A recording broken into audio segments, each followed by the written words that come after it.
What do you mean you're only watching for the blocky ladies?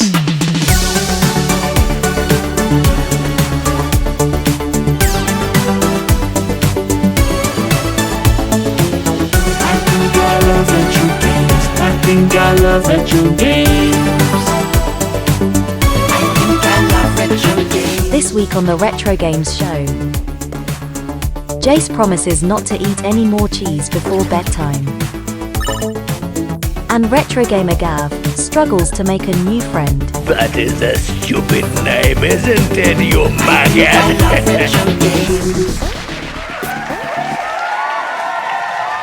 Hello, yes, it is me. It is Jace at Retrogames. Hello. We've done it again. It's another show. It must be the weekend. Can I keep this level of enthusiasm up for many more weeks? No. You're too enthusiastic, Jace. What are you on about? Calm yourself down. Become a normal person. I think I'm getting the other way, aren't I? If you look at the early shows that I put out, a lot more calm, a lot more restrained, a lot more serious, a lot more, still fun, but just a little bit more serious. But the more shows I do, the more wacky it gets. I don't know who's going to be on this week. But it seems like I keep popping up characters and I don't know. I will say James Corden in the last week, it's been that sort of week, he's left all his shows. He stopped doing the cardboard karaoke and he stopped doing his big American nighttime show.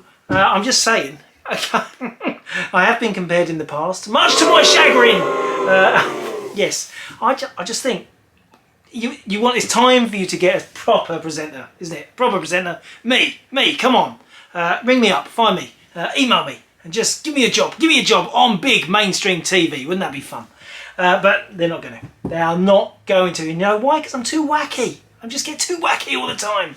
Calm yourself down. Become serious. This is a gaming show. Games are they're not serious. Games aren't serious, are they? I fit the form factor. Deformed factor. I know what you're thinking. What the hell is he on about? Well, you think that every week. But you still keep tuning in. Shall I get my sheet? Yeah, let's get my sheets. Okay, got my sheets. Before I put the riders up, there was an interesting email this week. It's not someone who's commented, but it was something that I thought was well worth. Just check my cameras. Every time. Just thought I'll read it out. It's from our old mate Vladimir. Yeah, Vlad in Ukraine. He commented on the show last week. He sent me an email this week. And he said, "Good morning, dear Jason." Yeah, we like that. We're like best buddies. I'm okay, and thank you for all the kind words.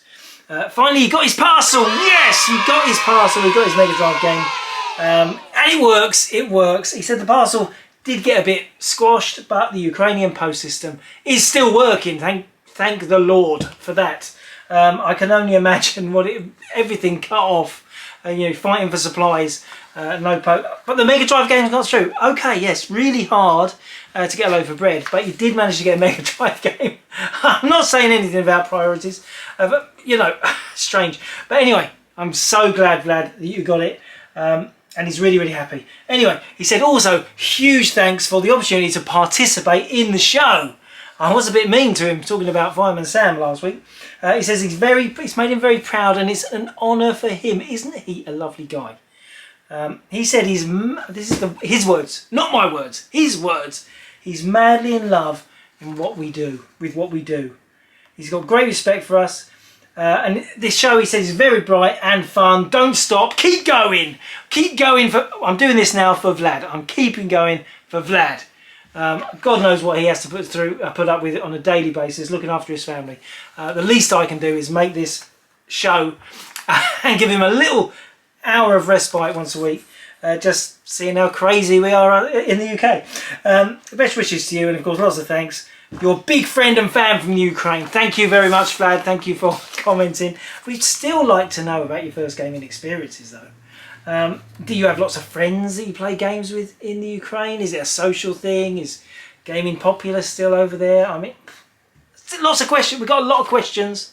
Yeah, if you want to tell us anything about gaming in Ukraine, particularly in the current environment, we'd be loving to hear that. Okay, runners and riders, it's this side. I always new. Bing! Yes! Okay, not 26 this week. 21. 21 of you got involved in the show. Thank you to all of you. And we're starting with someone new. And this is Jeff Y, or Jeff E. Jeff E. Isn't Jeff E someone famous off of the old YouTube social media scene? Anyway, Jeff E. I don't think he's famous. I don't think he's going to be the...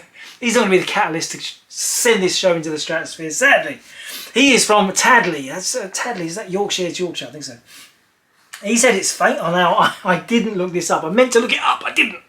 He said he's from Tadley, which is famous for its treacle mines. Treacle mines. You don't mine treacle, do you? It's made of sugar, surely. Anyway, but also being the home of 1980s software giants Interceptor Software. And, of course, it's where Jeff Miller based Llamasoft originally. It's very Welsh, isn't it? Llamasoft now is in Wales. Anyway, does your... Question. Just a nice, honest, simple question. Thanks, Jeff. He says, does your hometown have any retro gaming links? Well, this is a sad fact. I can't find any classic software companies that came from Bletchley or Milton Keynes, which is where we are. Which was sad. But, of course, Bletchley is the home of Bletchley Park. Probably the most famous computer-based site in the whole of the UK, which is pretty apt. And Bletchley Park is also the home to the National Computer Museum. I know there are a lot of computer museums all over the place, great one in Cambridge, but there is also a mega one in Bletchley Park, and it's where they have a recreation of Turing's The Bomb, and now that's the Enigma code breaking computer. Now this fantastic machine, it's definitely worth checking it out if you get a chance and you're in the area. Now, some people drop off their collections. If I'm buying their collection, they drop off their collection and they go off to Bletchley Park to check out the computer museum. They've got the bomb there. It's a recreation, not the original machine, but it's a recreation. It shows how it works. And it's basically a brute force computing machine. Spinning dials to try and work out codes and numbers. Just the amount of calculations it does, trying to calculate. It's analog. It's an incredible machine to watch in action, and you can do it there. But there's loads of other stuff there. Loads of really amazing computers. I might put some pictures up. They've got a Cray supercomputer there, lots of computers. The Colossus is there, which is the first computer that tried to break Hitler's codes. I mean, it's pretty mega. So yeah, it is computer related. It's in my hometown. So yeah, it's not retro gaming, I know, but they have got retro game stuff there. They have. I think I've even sent them some. So, moving on to Sheza. He's been great with the stories lately. Not this week. Not this week. He's having a break. All right. We've anecdoted him out. He's got nothing left to say. He's exhausted. Sheza says he really likes movie-related games. He likes film tie-ins, TV tie-ins. You know, he's got the Back to the Future series on the Spectrum. Loads of Spectrum stuff. I showed the 18 game, that really hard to find 18 game for the Spectrum, but he's looking for more. He wants some decent movie tie-in, film tie-in games, or TV tie-in for SNES or NES. Now there are loads. There are absolutely loads. But my brain just goes to rubbish. All I can think is rubbish.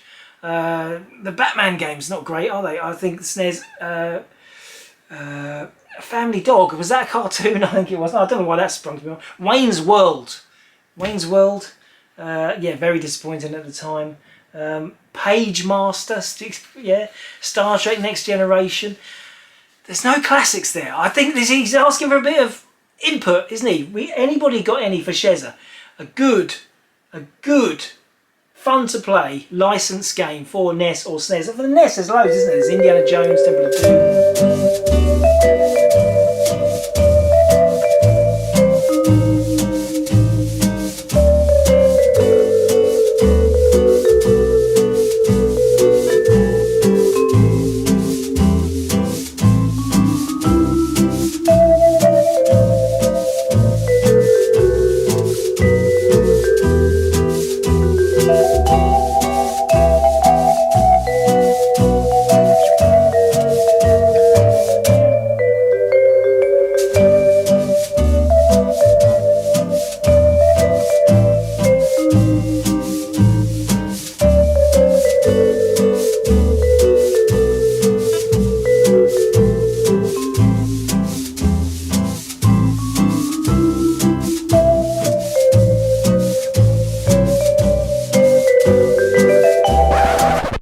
So there is like Beavis and Butthead. Is that a good game? That's on the SNES.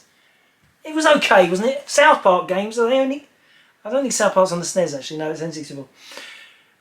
Yeah, it's a can of worms. There is so much licensed stuff. America got a lot more licensed TV stuff. There's an Airwolf game for NES, isn't there? There's loads. They got loads more than we did. But the reason is that not many of them got converted over here because they were rubbish. They were rubbish. So yeah, I'm with you on the. It's exciting when you get a TV-related game, reliving those memories of the TV show. It's kind of cool when the games really suck as well, isn't it? Isn't it kind of cool? Isn't there an Amiga game, an Amiga licensed game on Psygnosis, and it's one of the worst games of all time? I can't think. My brain's gone fuzzy. My brain's gone fuzzy. All the info's in there, but it's in the wrong order. Here's the game that I was trying to think of. It is Cliffhanger, and yes, it is a licensed game by Psygnosis. Prosegonist. Now, it's so strange when a great company like Psygnosis destroy their reputation for quality with a really rushed licensed game like this. And that is Sly Stallone. As you can see, he's brilliant at kicking birds in the air. It's not as feeble as I remember, to be honest. This fire bit's funny. He whacks the fox and it just runs off. Yeah. It doesn't look like a Psygnosis game, does it? Carrying on, 3 Baseball is in the USA. He says, our views are up. He gave me a little graph emoji. He thinks the views are up. We got over 300 relatively quickly on last week's episode. You know, it's still absolute peanuts to anybody else making shows, isn't it, really? All the shows that pop up in my inbox, they've all got, you know, at least 40,000 views. So 300 views. We're not getting back onto that subject, I know, miserable Jace. For Steve Holloway. Now, he's also great for giving us stories. He says he loves the game Gauntlet and he had it for his Atari 800. And he said he got to level 100 on Gauntlet for the Atari 800. But his dad made him turn off the computer at bedtime. And that's the thing, wasn't it? No saves. No saves. Your dad makes you turn the computer off and you lose everything. So he couldn't face doing it again. He has no idea how many levels Gauntlet has. Now I argue that maybe Gauntlet just carries on forever. Just carries on building up the levels. But if you got further than level 100 and you know how many levels Gauntlet has, we're talking about the Atari conversion, then let us know, because Steve really wants to know if he's going to attempt that again. He wants to know how much time he needs to put in. Fair enough, because he stays up late now. Steve stays up a lot later. His dad's okay. He can stay up later. 5, Justin. No flirting today. Good boy. He says his prized possession is, and it's correlating to Steve's comment, it's his Atari 800 XL. Yes, classic computer. Very good computer. He's still got the original machine he had way back from 1985. He's still using the same machine he's always had. Isn't that lovely? It's got all your childhood skin stuck between the keys. Beautiful. 6, Michael King. Michael King. Thanks, Mike. Glad you got in touch. He was, with regard to our prized possessions, he just reminded me that he actually sold all his prized possessions to me. That's what I do. I buy collections. I'm sorry, Mike. I had to buy the nice stuff. I buy all the nice things so that everyone else gets to see them on the show. It's just a service. I'd imagine all the nice things you sold me, they're still in stock, don't worry. He says his most beloved games, though, of what he's kept, what he's still got left, the few things he's gripping hold of, he's not going to let me have, is the 4-player games on N64. And they were brilliant when they was really, the N64 was the birth of 4-player gaming. I mean, there was 4-player games before that, even on the Spectrum there was, but those 4 controller ports, they meant a lot to us back then. The first console to have 4. And yeah, Mario Kart. Mario Kart has not been topped. The multiplayer Mario Kart N64, the balloon popping, yeah, they were just such good games, weren't they? Brilliant games. What else? 4-player GoldenEye, of course. 4-player. And then the little square. That was big enough. It was big enough to hide it behind the door and take these guys coming out. And they go, oh, shoot through the window. I gotcha. It was just so many great 4-player experiences on the N64. And I'm with you because, as you all know, N64 is my top-rated console. Moving on. PJ Venom. His favourite item. This is a strange one. His favourite item in his collection is Code Veronica X on the PlayStation 2. That's a strange one, isn't it? Strange. It is strange, isn't it? Because it's obviously not very old to us. To me, that's like a new release because I'm so old. But no, it's not. It's strange because Code Veronica really was a debut game for the Dreamcast. That was the big Dreamcast Resi game. That was exclusive, like the big, Capcom's big. Yes, we're here on the Dreamcast with Code Veronica. But yes, it was upgraded slightly and it came out on PS2.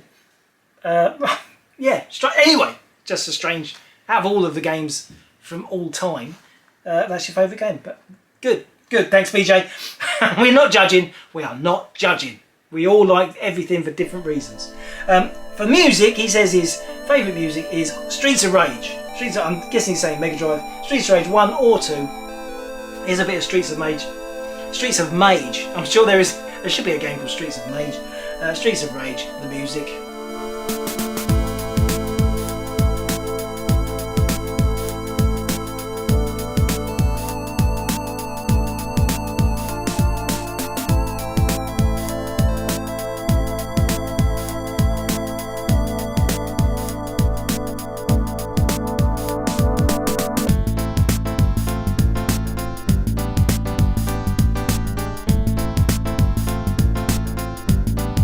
Okay, yeah, it's good. Okay, that's a nomination for Best Music. Number 8, it's Russ. He's Russ. He says he's going to nominate a tune too. He says, isn't it funny how there's so many great themes on games, but because the game was rubbish, nobody remembers the music. And that's true, especially on the Commodore 64. They would get all these legendary composers, your Hubbard, your DeGleish, your David Whittaker's. They just recruit them, they're churning out soundtracks every day. For any old game, I mean, I would imagine, did those guys actually get to see the game before they were making the soundtrack? Probably not.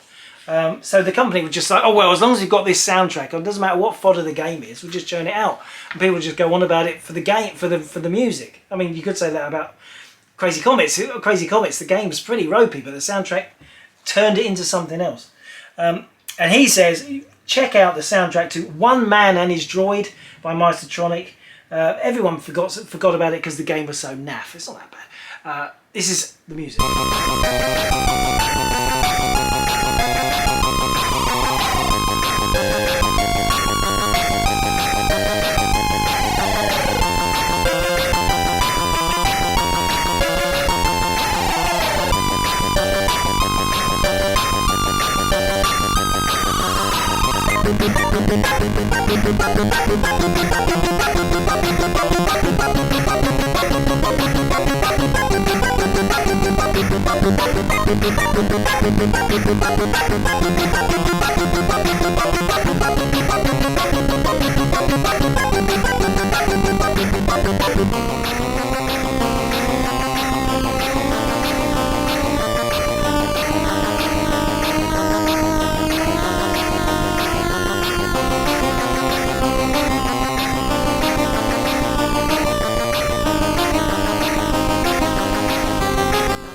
Yes, and I agree. Good music.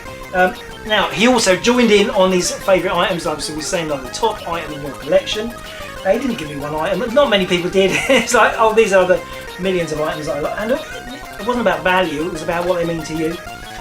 He sent me some photos. Let's have a look. This is a photo of Russ's VIC-20.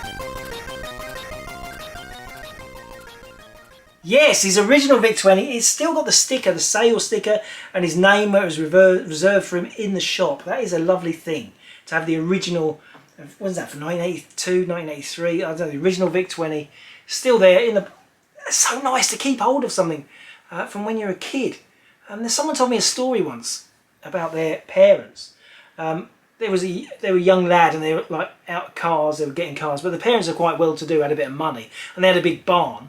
And every time he changed his car, they bought the old one off him and they put it in the barn. And okay, now he's in his like 40s. He's had like, 15, 16 cars. He can go round his mum's, he can go round to the barn and he can see all of the cars he ever had. I love that, the thought of that. Just imagine that. Imagine if you could just get in all your old cars. My first car was an Austin 1300. I have used a bit of that on the intro. An Austin 1300. I would love to sit in that car on the bouncy seats again. Yeah, pre-seatbelts. I know, I'm making myself sound really ancient. No, the car was as old as me. It was quite interesting. Your first car is the same age as you are. I guess now that doesn't seem that old, does it? It's going to be, it's probably going to be like an Escort or something. I don't know. Anyway, carrying on. He also another item. His other favourite item in his collection is this. Yes, a signed Iridium-themed print, signed by Andrew Braybrook himself. I've met him too. I have met the Braybrook Meister. What a genius he was. Sorry, Andrew. Sorry, I've not accidentally killed you off. I'm sorry. 9. One MSX to go. He's new. Well, he's not new. He's new to the comments. He's not new to the show. He's a regular viewer, but this is his first comment. He says, I used to buy the Retrogames magazines back in 96 and 97. He's a proper old school retro game fan. Thank you for staying with us. He says he loved it, and to this day he firmly believes Retrogames started the whole retro scene. Finally someone acknowledges my importance in this scene. Retrogames was the first retro gaming company. Get it through your thick skins. Come on, wakey. This is heritage. Here, me. I'm heritage. I'm the heritage. No, I'm not the heritage. But you know, there was no retro games. There was no word retro games until me. So get over yourselves. And all these people with their 500 million subscribers, they're pretenders to this tiny crown, to this small throne of mine. Yes, thank you for making me feel very, very important and reaffirming my superiority. Thank you. One MSX to go. Got a bit carried away then, sorry about that. He also visited the Retrogames shop in the early 2000s, so I've actually met him. I don't remember. I met a lot of amazing retro collectors during that time of my life. It was a brilliant time. Anyway, he's also given me more. He's loving the album Thought Blossom, which he tuned into after last week's trailer. Thank you. Yeah, I'm going to have to go around his house and have dinner now. He also says Chucky Egg. He showed the 3 Chucky Eggs, and I was glad someone picked up on this. I showed 3 Chucky Eggs. I showed the Atari 800 last week. I showed the MSX version, and I showed the Electron version. The Electron version was very similar to the Spectrum version. The MSX version looked brilliant, super fast, high-res graphics. I said the Atari 800 version was better. It wasn't. It was too slow. It looked nice, but it was too slow. The Chucky Egg's all about the speed. Serious there. It's all about the speed, Chucky Egg. Okay, carry on. A little bit of housekeeping here. This is Penguin Adventure for the MSX, released in the UK and Europe as Antarctic Adventure. I don't believe there is a Penguin Adventure 2. I couldn't find it, so here we go. His favourite music themes. He's done that as well. His favourite themes are both for MSX, obviously he's MSX obsessed. Fair enough. Is the music to 2 themes. Penguin Adventure 2, let's check it out.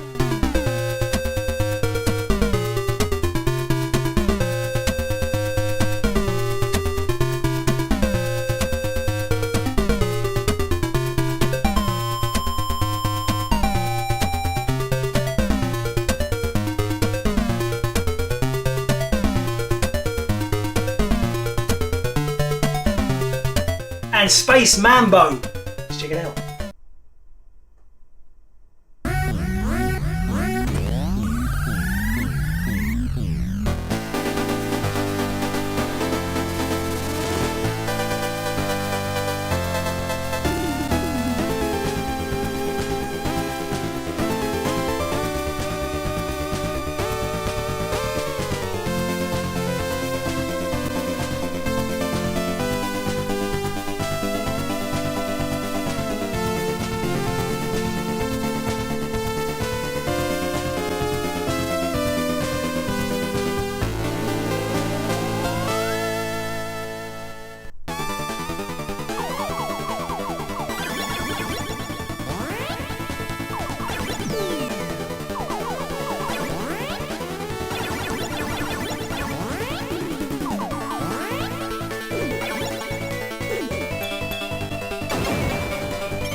don't know, Space Mambo. That's an unusual game. It's a rare game, I've never seen that before. Or listen to it. Thank you for that. Let's move on quick. 10. Richard Cooper. He's in Australia. He says his mate Paolo has been fixing his Game Gear for over 2 years. Paolo, when's he going to get it back? Come on, give the guy his Game Gear back. Preferably fixed. Isn't that funny? Someone says, oh yeah, I can fix that. So you give it to him. Oh yeah, brilliant, thanks ever so much. Yeah, I'd love to get that working again. You'd never see it again. Okay, 11. It's Kularixa. Kularixa. It's our old mate, Kularixa. He said I could say it however I like.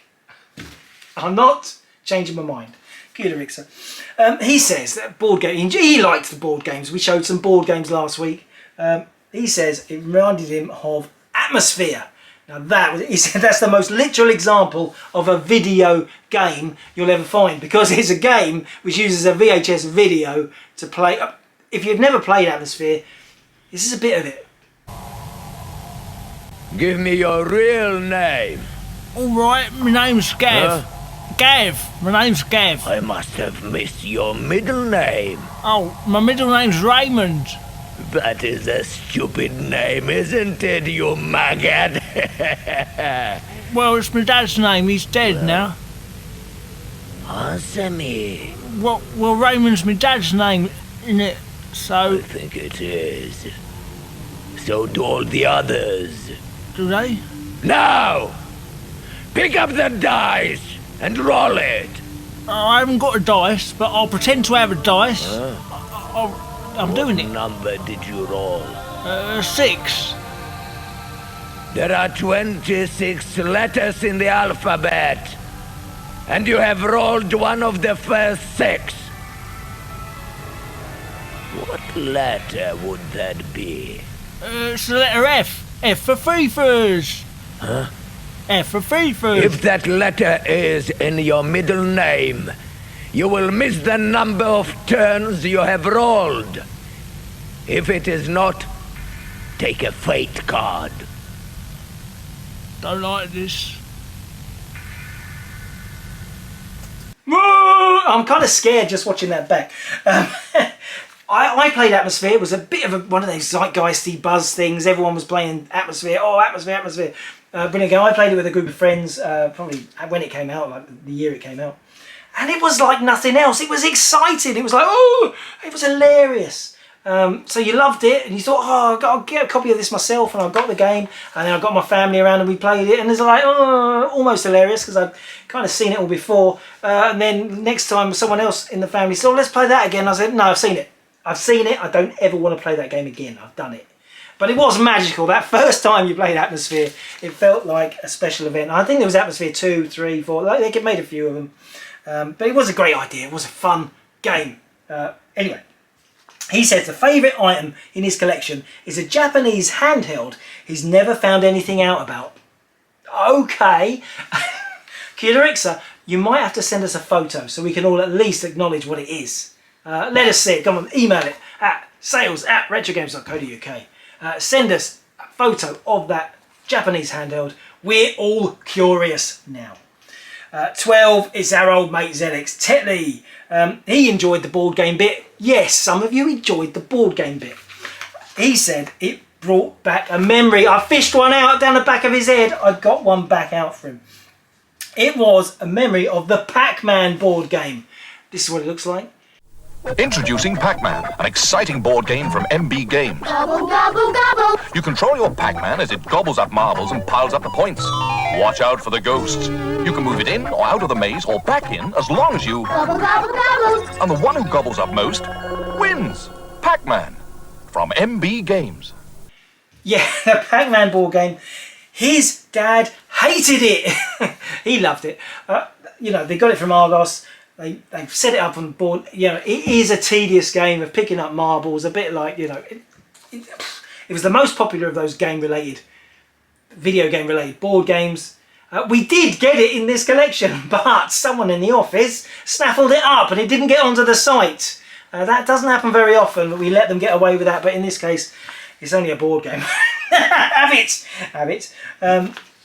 Anyway, his dad hated it, and they, you know, They made him play it. The poor dad suffered that game for the benefit of his family, but he hated it. And there's quite a lot of board games that back in the day, I hated, that you suffered for the benefit of your kids. Now, the favourite item in his collection, that is his trusty SNES, his Super Nintendo console.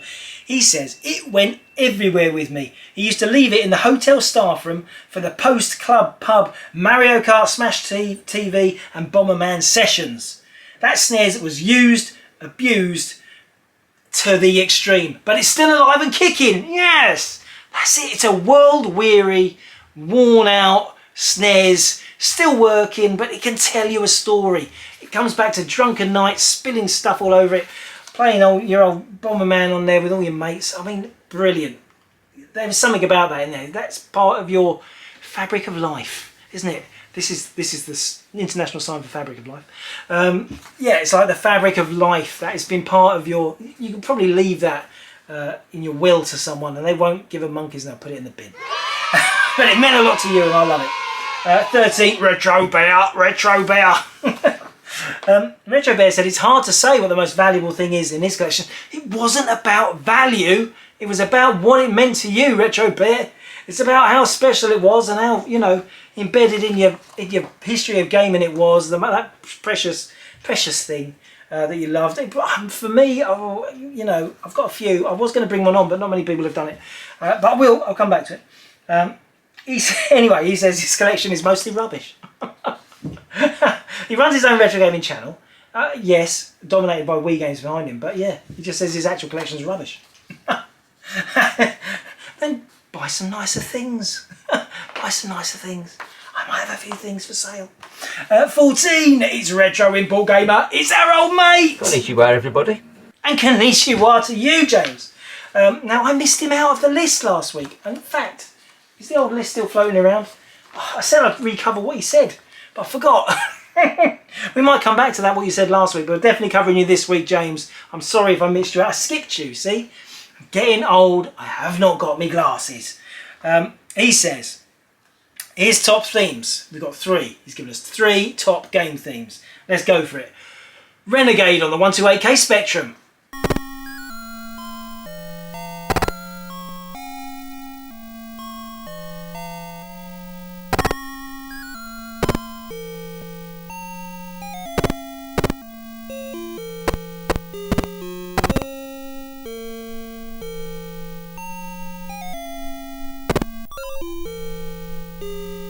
What about this one? Treasure Island Dizzy on the Amiga.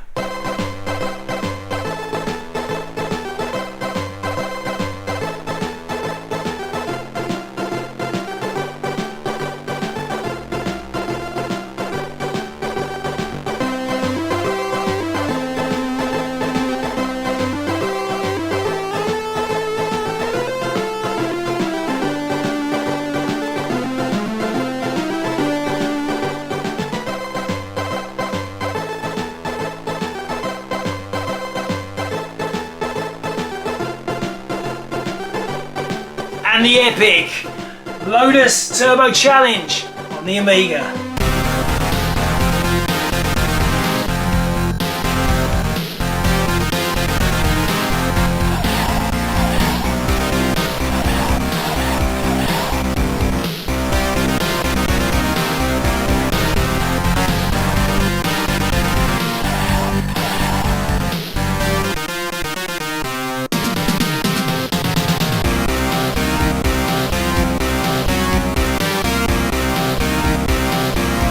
Yeah, all good themes, all really good themes. Yeah, they're all in the nominee list for the vote. He says on his prized item, that's the most precious, loved item in his collection, it is a Super Nintendo.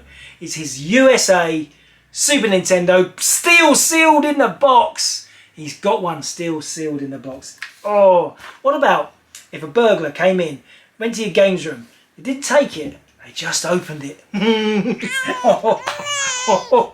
That's nasty, isn't it? They just opened it and then they just left. It could happen, could happen. Yeah, good, SNES, lovely.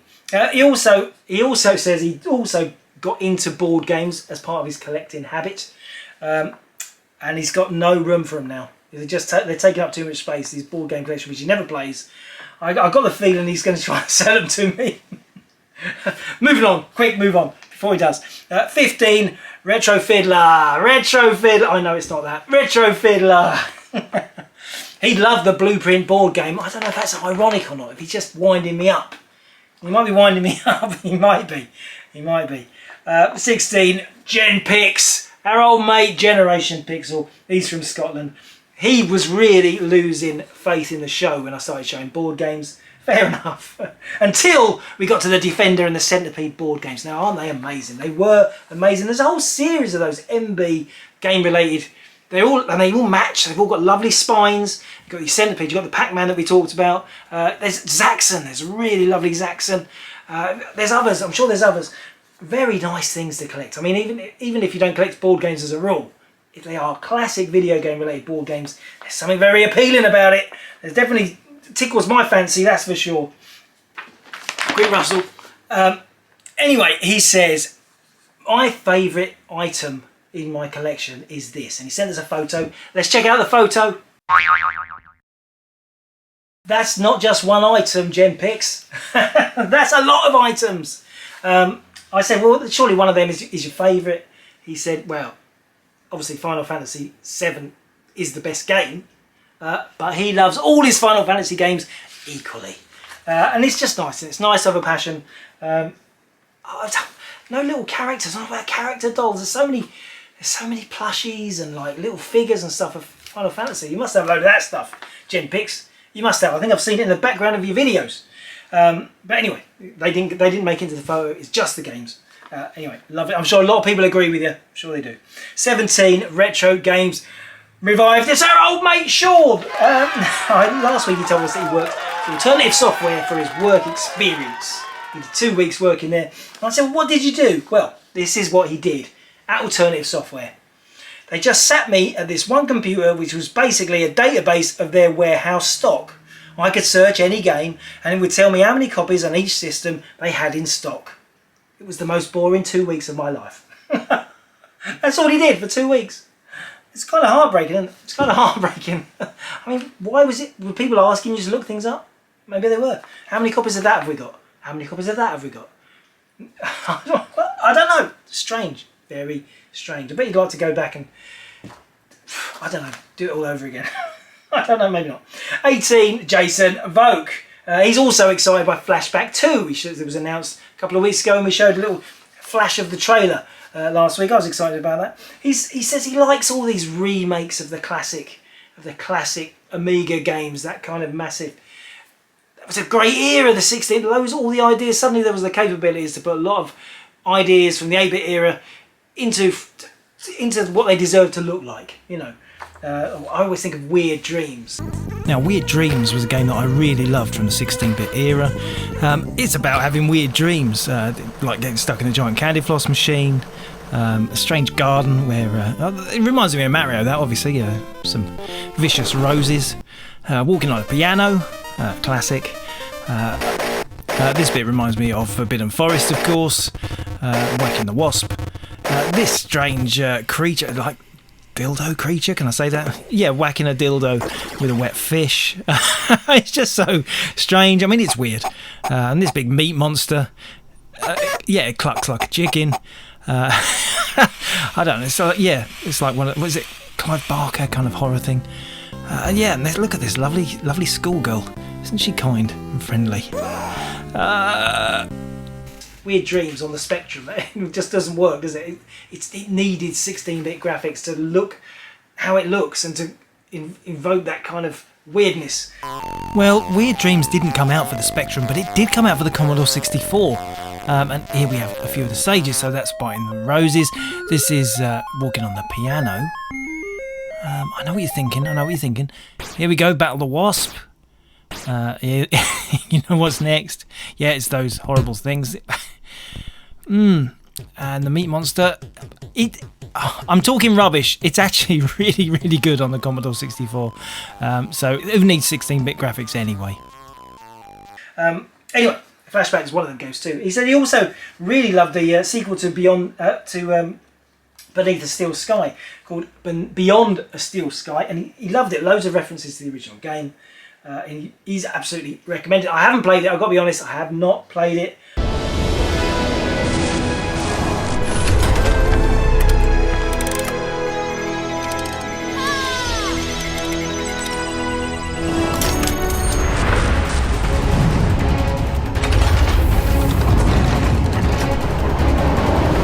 I've been away so long. The city looked different. I also have not played Beneath. I looked at it once, Beneath the Steel Sky, and I wondered what all the fuss was about, and I never played. Probably you're all turning off now. Call yourself a retro gamer, you gits! Anyway, he says he really, really, really would love a proper sequel to Syndicate.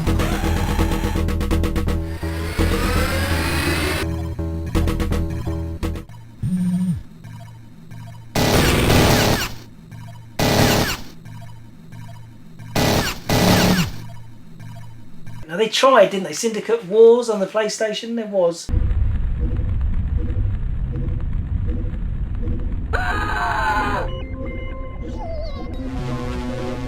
Lay down your weapons. I think it sold terribly, and so they just gave up on it. But there was a little bit of enthusiasm for more Syndicates for a while.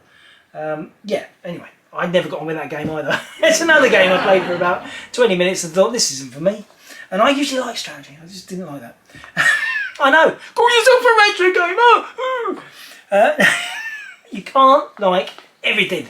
You can't like everything. I'm not mentioning the game I've mentioned every other week, but I can't like everything, and that's fair enough. It's fair enough. There's loads of games I like you guys don't like. 19, 8-bit boy, he thought the Dracula board game looked awesome. That's all he said, it's all he needed to say. 20, now 20 is CJ Healy. He commented a couple of weeks now in a row. It's got. It was the first comment from last week. He says, I like your channel. Can you get yourself a better camera for the channel though? I'd like to see the channel recorded a bit more professionally. Harsh. Now, just in case any of you guys are having the same problem, I am, as rubbish as my cameras may be, they are recording in 4K. And this video gets uploaded to YouTube in 4K. But the processing of the YouTube is very slow. I don't blame them. There's 84 years worth of content get uploaded to YouTube every day. Yeah, that's right. 84 years worth. That means you could watch for the next 84 years without having a break, not having a break for sleeping or the toilet. And you would cover one day of uploads to YouTube. That is how ridiculous the scale of what gets uploaded to YouTube is. So you can't really blame them that it takes a while for stuff to go 4K. And the initial, it takes about 2 hours to go SD. And that's me being fuzzy on a Friday night. You're going to have to, if you want to see me in HD or 4K, you've got to wait till Saturday. It's not me, it's not the cameras, it's just a quirk of processing of the YouTubes. I'm not taking responsibility for it, though I would like some new cameras. Anyway, keep up the show, fella. Maybe show us some items you've collected from behind you. You can see them, they're there every week. This guy wants a different show. He doesn't want this show. He wants a really pretty... I think we should send him to Retro Recipe. Go on, CJ. I think you've had your time. Off, go on, Retro Recipe. I'm not going to start opening the cupboards. That's not what this show's about. You can't get enough of the FIFAs. Anyway, 21, I'm moving on. Paul Dixon. He hasn't got any comment. He's just saying this. So he bought that mint Wind Waker we showed last week. He was here very, very briefly. As soon as that show went out, he snapped it up. He snapped it up. It was a pristine 10 out of 10. Lovely copy. And now he's playing it, probably. Playing it right now rather than watching the new show. Fair enough. That brings me to the end of the sheets. That means it's time to... Competition time. Prizes. Two things this week. We've got this. A PC game. Superbike 2000, but it is sealed. It is a sealed game, and everyone knows that big box sealed PC games are shooting up in value. Someone's probably got this on eBay already for 50 quid plus, so that's a nice price. That hasn't been opened, but it is a little bit Squashy washy! Just a little bit, but it's still sealed. And the other game, we have to have a Spectrum game every week. Valkyrie 17. This is a rare game by the Ram Jam Corporation. Yeah, very highly rated adventure game for the Spectrum. And don't just think it's not got the manual. It's got the manual, it's got the cassette, it's all there. Just really nice game. A really nice original 1984 original ZX Spectrum game in a nice box. It's a very rare game. One of the first games I remember reading the review for in Crash Issue 1, isn't it? I think so. Anyway, that's the prize. It only remains for me to cue the jingle. My name is Marvin. My name is Marvin. Remember my name. 'Cause my name is Marvin. My name is Marvin. And numbers are indeed his game, but not so many numbers this time. So we chug down to 21. 21. Are we going to get... Oh, just pushing in my cable. Just pushing in my cable. I need that. Put that under my arm. Let's see if we've got power. We've got power. Yes, we have power. No E's today. That means we're going to have it's not going to be a... Because when I've realised when it goes E, Marvin does a very quick, like, oh, I'm too ill. And it splurges out the numbers. I've already shown some of his relatives today, haven't I, from the Computer Museum. Yeah, anyway. 5, 4, 3, good luck everyone, 2, 1, go Marvin!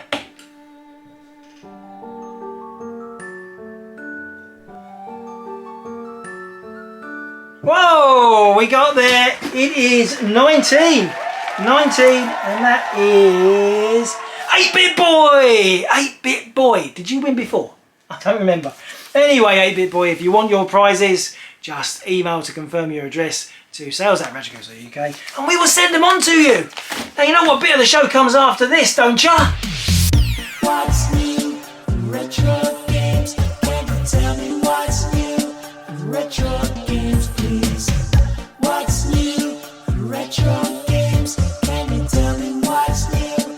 Retro games this week. Yeah, what's new at Retro Games this week? We like to talk about what's coming at retrogames.co.uk every week. And it's funny, in episode 20, this is the big 2-0, but it's absolutely rubbish that, because we've been doing the same format of show and not calling them all by the number. So there's actually number 29, which is in this format. Yeah, there's a few that look very similar. The same show, but they haven't got the Retro Games show. They've got pictures like this and like this. And, you know, I mean, they are the same show. If you missed out on those because they weren't called the Retro Games show and you thought, I'm not watching that, I ain't watching that rubbish, that was it. And some of that stuff, even going back to those sort of episodes, some of that stuff is still in stock. It's not a complete waste of time if you're just looking for stuff to buy and getting close up with a few of the special things that go on the site, because a lot of that stuff, I mean, we have a kind of a flow of stuff. So many items come in, so many items go out. It's not necessarily the things that are newly listed. You know, just a few things that are newly listed go quickly, but most of the stuff is from the big body of stock that Retro Games possesses. Anyway, what shall I say? Bring out the board games! Yeah, bring out the board games. We've got a couple, just a couple this week. All right. What about this one? Starships. Starships. This is 3. I've just brought 3, okay? Just 3. Starship. I just love the look of this one. Doesn't it look amazing? Like a real old-fashioned 1980 this, Waddingtons. Let's take the lid off and have a little butcher's. It's a card game because it's never been played. All the cards still got their plastic, they've got plastic seal on, they're all still sealed.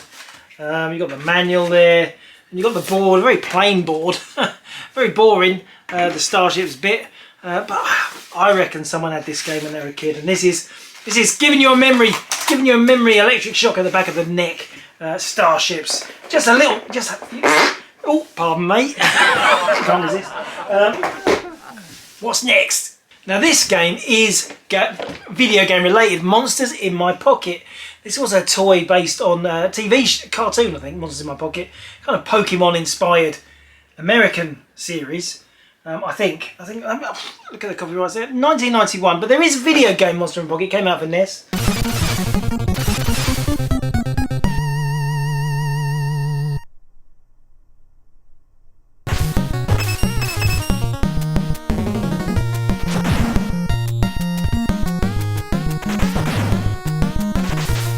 there is a video game of this board game. Monster in My Pocket, the board game. It's beautiful condition, 1991.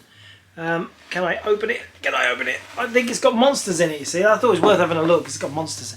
So we've got the board bit. There we go. Here we go. We've got some cards. This has been played. It's got a spinner. And then we've got some monsters. These are actual monsters that could be in your pocket. Yeah. I mean, they're just blobs of plastic, but they're very, very nicely moulded. Shall we have a look at the board? Just have the board before we put this away. It just... I mean, it's an unusual thing, isn't it? Unusual thing. There you go. There's the monsters in the pocket board. What do you think of that? Bring out the board games. If you know where that's from, you're as old as me. Let's carry on. Let's carry on. Just get that nicely in the box and pop that back in. Oh, big one. What's next? Now this next one follows on from the 2 board games that I showed last week. I missed this one last week. This one's on, and it's another computer game related board game.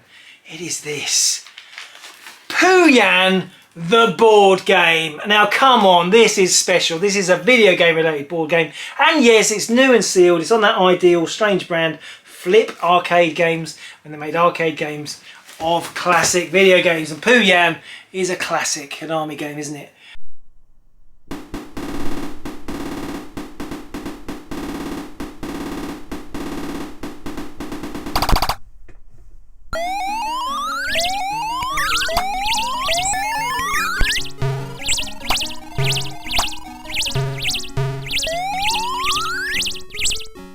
And look at that, there's a picture of the board there. I can't open it up to show you because it is sealed, but lovely condition.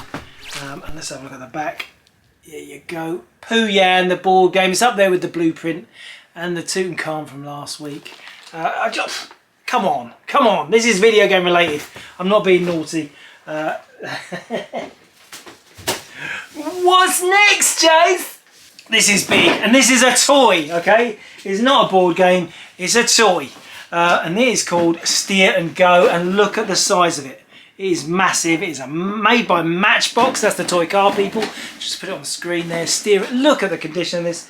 How old is it? Well, 1975 is the copyright on this. 75. They don't make... Look at that. It's beautiful condition.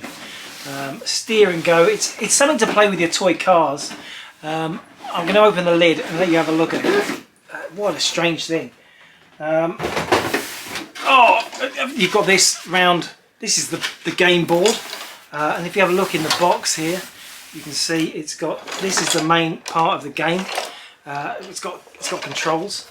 It's got the controls. Let's put that up there. So there's all the controls. You've got the brake. You've got the gears. You've got an on and off. Is it battery operated? I didn't think it was battery operated. And then you've got the steering wheel. You've got the steering wheel, which will go on here. And then the game board, this will go on this pivot thing in the middle. It's also got the instructions. It's got the instructions. There you go. I'll show you these. Look at this. This is proper vintage toys. Someone's going to remember this. There is a Volkswagen Golf in a box. Look at that beautiful Volkswagen Golf which came with it. But sadly, it is an empty box. The car never made it to with the set, just the box. I'll just put this on the table. I'd love to try this if I can get it going. So there it goes in the middle. Oh, this is going to be a laugh. That goes in the middle there. There's a plug. It's a plug to push this in the right place.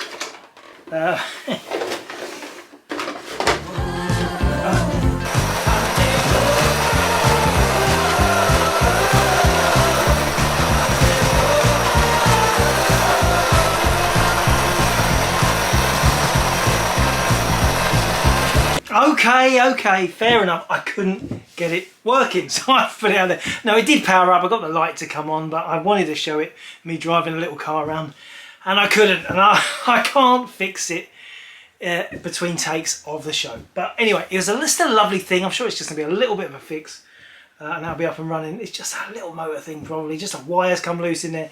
It's from 1976. It can't be complicated. It can't be complicated. Anyway, so I know what you're asking. What's in the box? What's in the box? Okay, I'm going to start something different. I'm going to start with a Spectrum game, and I'm not doing the fanfare because I'm only doing one Spectrum game this week, but it's a good one. It's this one. Stuart Henry's Pop Quiz. Now, okay, it's a quiz game. I'll show you in a minute.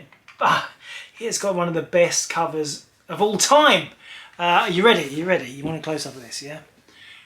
Poor guy. I didn't know who Stuart Henry was. I had no idea who he was. I have subsequently looked it up. You can see there is a Radio Luxembourg logo there. He is a DJ. He's a Scottish DJ. He was big in the 1960s. He was on Radio Luxembourg. He was a pirate radio DJ. Stuart Henry. If they'd done that to you, you finally get your game coming out and they make you look like that. What a maverick. And he looks nothing like that. I found some footage. This is what Stuart Henry really looks like.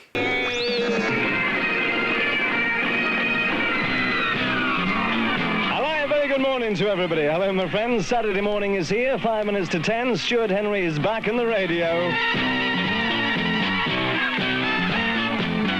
Now, doesn't he seem far cooler than that? Anyway, it's a pop quiz. This is what it's like.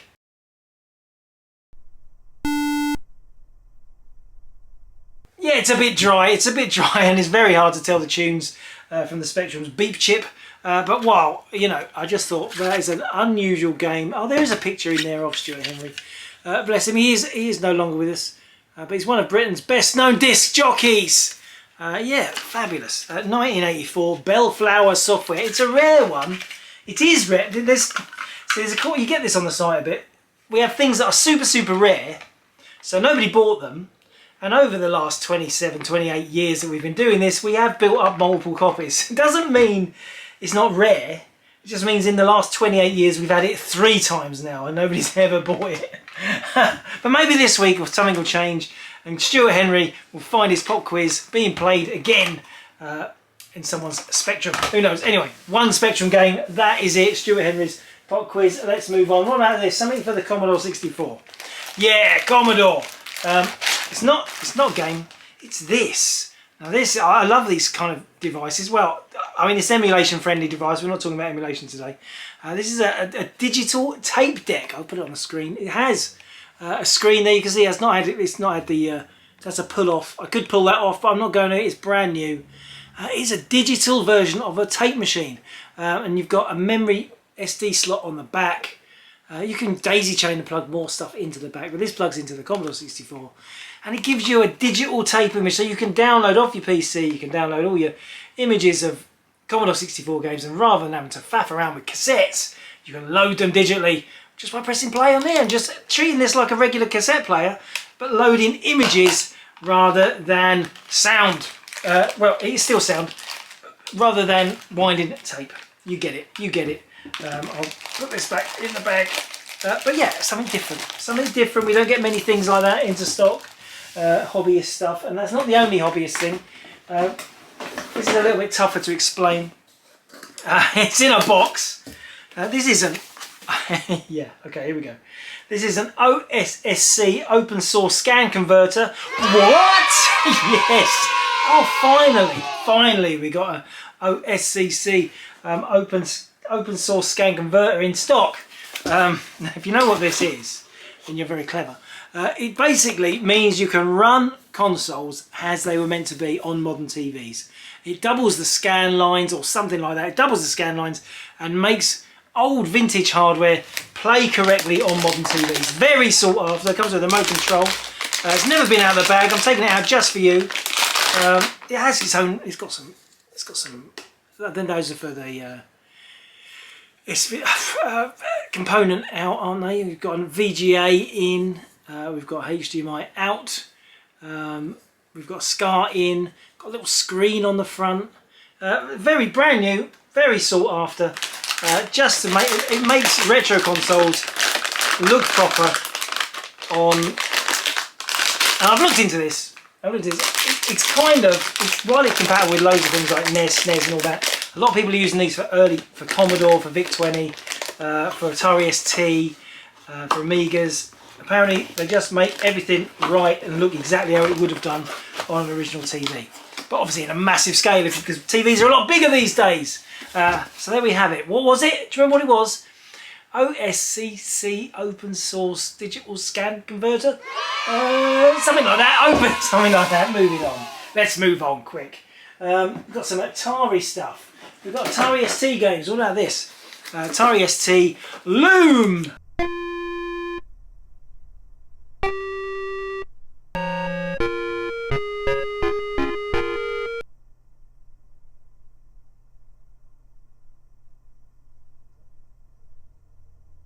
We've had this on a few times, but this is a nice kicks version.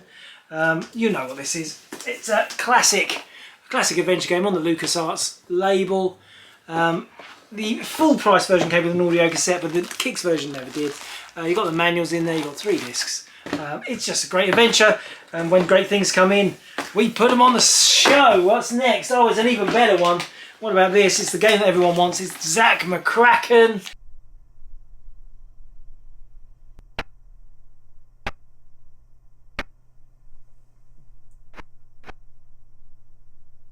Zack McCracken, another legendary Lucas adventure, probably the most sought after of all of them. Comedy adventure, really. Oh, upside down. Yeah, beautiful condition. Let's have a little look inside. We've got the booklet. We've got 2 discs. We've got a kicks brochure. What else could you possibly want? Maybe the comic book that came with the full price version. But not in that version. Moving on. Something else Atari ST. We're stuck on Atari ST here. Just a little thing this, but lovely thing. This is an Atari ST1M mouse. Yes, standard Atari mouse, but in the box. It's all about the box. You know that. Look at that. Isn't that gorgeous? Beautiful condition. Let's open it up. I'm very careful. This is a 1986 original issue. Atari ST mouse. And look at that. It's still got its poly bag. We've got the little manual. Obviously, most of these, this is be a replacement because they came with the computer. And look, it's even got the foam under the ball. There's a bit of foam over the ball. This has never been rolled. It has never been rolled. A brand new Atari mouse. Wow. You know, it's an everyday object really for an Atari ST user. But I've never seen that. I don't think we've ever had that in the box before in the last 28 years. So, wow. Pretty impressive, isn't it? Pretty impressive, but yeah, also unimpressive. Clever, isn't it? Clever. What's next in the box? Well, let's move on to Super Nintendo. Just one Super Nintendo game I picked out. This Super Drop Zone. Got to show some gameplay or something.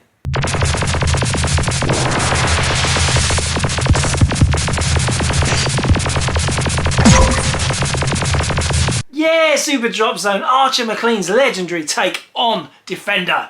Yes, and it was brilliant fun. Games out on most 8-bit formats, but it also Super Drop Zone for 16-bit for the SNES. I think it also came out on Amiga and Atari ST. It was never got the success it kind of warranted. You know, Archer McLean got stuck into his pool and snooker games, and no more shoot 'em ups came out from it. Oh, it's a shame. It's a shame. What did Mercury? He did Mercury, didn't he? I can't remember. What's he doing now? Archer, I met you once. You came to my exhibition. Do you remember? We went to the pub. Archer McLean, come on, mate. What you doing now? Let us know. He's not likely to be one of the 300 viewers, is he? There's a chance. There's a chance. Okay, well, what about this? Let's back to Commodore. Now, with this is an unusual thing, an unusual find that came in. This is a CDTV brochure. Now, the CDTV, that's the rack mount hi-fi VHS player looking Commodore Amiga. It's all black. It's like CDI. It's like Commodore's answer to the CDI. It was going to pump up your TV full of games and entertainment. Welcome to the world of CDTV multimedia. You know compact discs, right? Well, CDTV multimedia is an amazing new CD technology that plugs into your TV and stereo. For instance, wouldn't it be great to access a comprehensive home reference library by pushing a button? Or play some of the best arcade quality games? And wouldn't you love to help your children learn and grow with CDTV's award-winning interactive early learning programs? And the CD-TV player easily expands into an Amiga personal computer system. Not many great games, but a lot of educational stuff. Just like CDI really. It's Commodore's attempt. They obviously thought Philips Strongs were a good thing.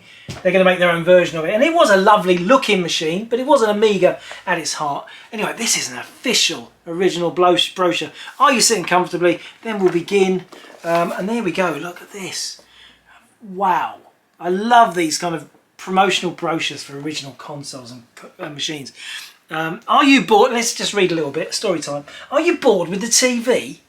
Do you yearn for something that's a little more interesting? Something new, which stimulates the old grey matter and indulges your desire to be entertained? You've got to love the Lego! Enter the Commodore CD-TV, the world's first advanced learning and entertainment system, which plugs straight into your television. Oh, based upon the familiar compact disc player, the CD-TV offers a rich set of information and communication capabilities. Yeah, that doesn't sound very gripping to me. As a gamer, yeah, it was exciting. It was talked about a lot in the games press, the CD-TV. We all thought, oh, this is going to be a new era in the Amiga. We're going to have like real high fidelity quality CD quality games. But it didn't really happen. We just got the same old Amiga stuff with better soundtracks. But look, this opens up wide. Look, it opens up wide. And there it gives you a nice view of the CD-TV, what it looks like at the back, and the crazy massive remote. And there's some other stuff. There's a lot of cartoon families of dogs and drawings. I don't know why. I don't know why it's so interesting, but I just love all this stuff. And there's some other CD-TV bits and papers. Your questions answered. Let's see what these... What is a CD-TV player? That's the question. CD-TV is a revolutionary new type of electronics product from Commodore that is similar in appearance to conventional VCR or CDO audio player. Thanks for that, Commodore. How much information can be stored on compact disc? CDs have enormous storage capacity, 540 megabytes of digital data, equivalent to around 250,000 pages of text. And a lot of those products that came out of CD-TV were about 150,000 pages of text. What does CD-TV stand for? Now, do you know this? What does CD-TV stand for? It stands for, I didn't know this, Commodore Dynamic Total Vision. That's from Commodore. Commodore have told us. I thought CD stands for compact disc, and I thought TV stood for television. I thought it was compact disc for TV. But no, it stands for Commodore Dynamic Total Vision. Can I save information using CD-TV? Yes. Information can be stored on personal memory cards, 64K and 256K, which allow the CD-TV player to be switched off without loss and simply resumed by reinserting the card and continuing the application. I'm not very aware of CD-TV memory cards. Here's a good question. Thanks, Commodore. Why do you need the disc caddy? These new types of compact discs are packed more tightly with data than a standard audio disc. The caddy protects the disc from greasy fingerprints and ensures it's precisely inside the playing mechanism. I think the reason for the caddy is because they didn't make a very good CD drawer. They didn't make it, I don't know. I don't really, the caddy is such a pain, isn't it, for the CD-TV? You basically, the caddy, I'll show you it. The caddy is a little plastic case that you had to put the disc in, close it up, and then slot it back into the CD-TV to play anything. So rather than just putting the disc in the drawer, yeah, I think it's basically a money-saving exercise is what they should have said. How easy is it to set it up? This is right. How easy is it to connect the CD-TV player up? Nothing could be easier. That's what they say. That's what Commodore say. Nothing's easier. Yawning, a lot more complicated. Sneeze, oh, forget about it. Connect up CD-TV. It's a lot less hassle. What discs will be available? Current CD-TV categories include a wide range of subjects. Oh, anyway, yeah, does CD-TV support MIDI? CD-TV is fully compatible and has a built-in MIDI input. Ahead of its time, but did anybody ever use the Commodore CD-TV for MIDI? That means that's the code that controls keyboards and electronic instruments.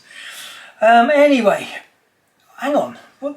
This is a question on it. What benefit is MIDI to the average domestic user who may not be a music freak? That's strange, isn't it? It's a strange question. They answer it at depth. All you have to do is play along. Okay. Anyway, what a very interesting piece of history. I like these kind of brochures. They're landmark documentation from the company, from the horse's mouth, about the history of console gaming, aren't they? I mean, this This is from Commodore. It's pushing their format. It's got technical specs and everything. It's got accessories on the back. It's got a picture of the illustrator. This is what they're pushing out. This is what they're trying to sell the console with. Wrath of the Demon, yes. Music Maker, no. Lemmings, okay, it's pretty old by now. The Illustrated Holy Bible. That's what's on the back of this. It's brochures meant to sell the machine. The Illustrated Holy... That's a miss. I'd say that's a miss. And Hound of the Baskervilles, like a talking story disc. Anyway, interesting. Come on, it was interesting, wasn't it? Interesting. Interesting. What's in the box? What's in the box? Well, we've got some stuff this week for the BBC. Yes, BBC Micro. And what about this one? This is Zap, and this is a new game for the BBC. It's made by Retro Software. There's people still pushing stuff out new for the BBC. This is on disc. Let's check it out.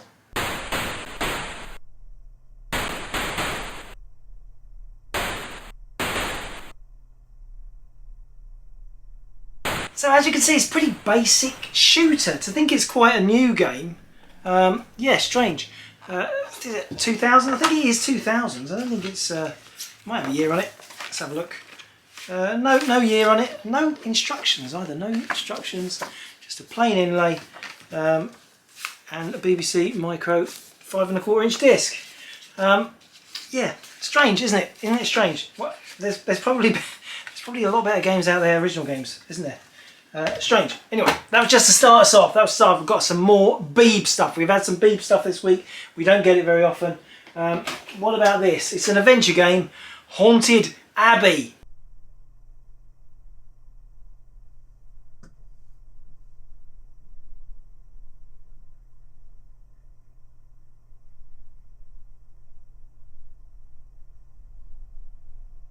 Yeah, there's not much you can say about text adventure games, but I do love the cover of this game.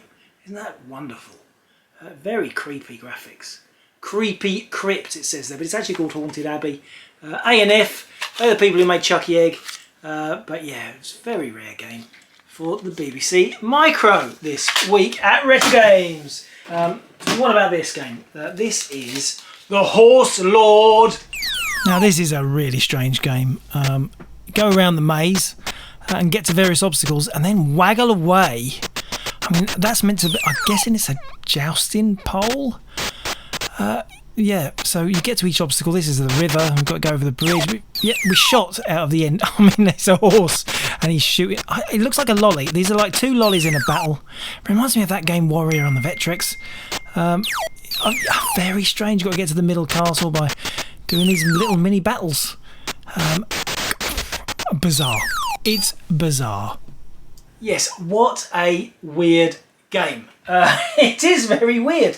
It's got lovely packaging. It's a beautiful thing. Came in two versions. There's a version of this with a book as well. We have got that in stock as well. It's like a big card box. But this is a new clam case. We all like the clam case. Beautiful condition. Manuals on the reverse of the inlay. But yeah, a lovely, rare game by Century Software for the BBC Micro. Let's carry on. We had some games from one of my favourite companies, and I don't know why they're my favourite. I just like the style of them. And that company is Alligator. Now their most famous hit probably is Blagger. Do you know that game Blagger, Son of Blagger, a whole series of it. Blagger Goes to Hollywood. But they made tons of games that are really, really unsuccessful. And this is a very cheeky game. This is Tarzan, completely unlicensed. Such an old license, they got away with it. This is Tarzan, check it out.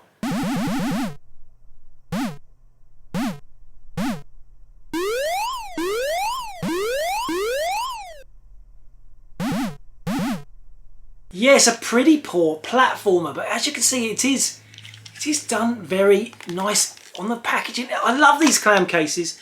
Got a bit of a stamp issue there, but all the manuals on the back, they actually if there's a little tip for you. If you see the loading instructions on the back of a clam case, there's nothing missing inside. That was the instructions, and good old Alligator, you never lose the manual on an Alligator game because they never made them separate. But yeah, pretty awful. But I love the cover, that Tarzan wrestling the alligator. Very nice thing. That's not the only Alligator game I'm going to show you. What about this one? Starship Discovery. Now there's something about this game. Whoever programmed it was new to computing. Check it out. So here we are flying towards our starship. Yeah, that was us moving a little bit. Don't you just love it when you can count the frames? Here comes another one. I can feel it. Oh, no, not yet. Not yet. We're getting... Yes, we got a little bit close. The slowest game of all time? Possibly. It does look particularly poor, doesn't it? Particularly poor game. But again, that real beautiful style to it. There's a real style to Alligator releases. I love the style of it. Again, the instructions on the reverse. Oh, this has got something inside. Hang on, what's inside? What can be inside? Oh, there you go. It's got some models of the ship. Some models of the ship in there. Bonus. Bonus. So, they weren't adverse to putting inserts in their games because they did it on this one. Well done, Alligator. One more Alligator title for BBC. Eagle Empire. And this game's a bit more up my alley.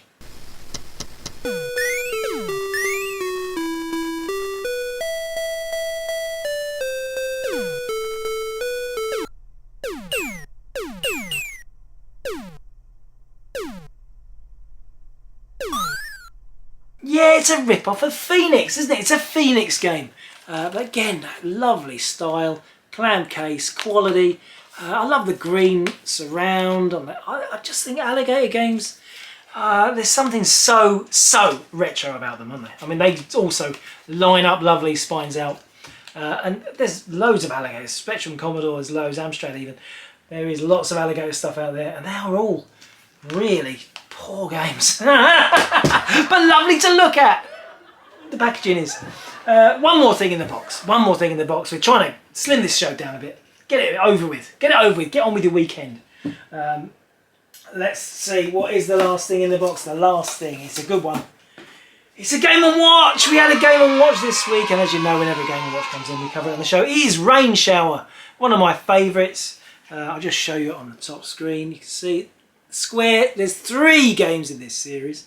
They're the squared open up versions. You've got the classic double screen Mario Brothers, and then you've got Lifeboat. It's the beautiful orange, and then you've got Rain Shower. And Rain Shower is the rarest of the 3. Mario's quite common. Let's open it up, and there you've got the 2 screens. And as you can see, it has got batteries in. I'm going to have a little play for you and let you see it going. Okay, let's press game 8. This is a game about managing washing. So you move left and right, and you move. I mean, I honestly can't see what's going on the screen, so I'm just moving some stuff about. Am I? You get it anyway. You get it, yeah. So I'm moving some washing around, trying to avoid the drips of rain. And then, see, the rain hit my shirt. It's a very simple game, but gets quite fevered because you're. Basically, the way these double screen games, it's mind separation, trying to get your brain to think 2 halves of a screen. So one side's keeping an eye on that side, one's got on that side, and before you know it, you've got proper sight defect, and you have to go to the opticians. Very shame. It's a big shame, but what a classic. Shush now. I'm taking the batteries out any minute. That is Rain Shower by Nintendo, Game & Watch. To round off the show, thank you for watching. Big up to the new king for his coronation. I do hope you're all going to be watching the coronation. I'm not sure you are, but I do hope you're going to be enjoying the coronation, or at least the bank holiday that benefited us all because of it. Until next week, my friends, happy retro gaming! Retrogames says thank you for watching. Retrogames says thank you for watching.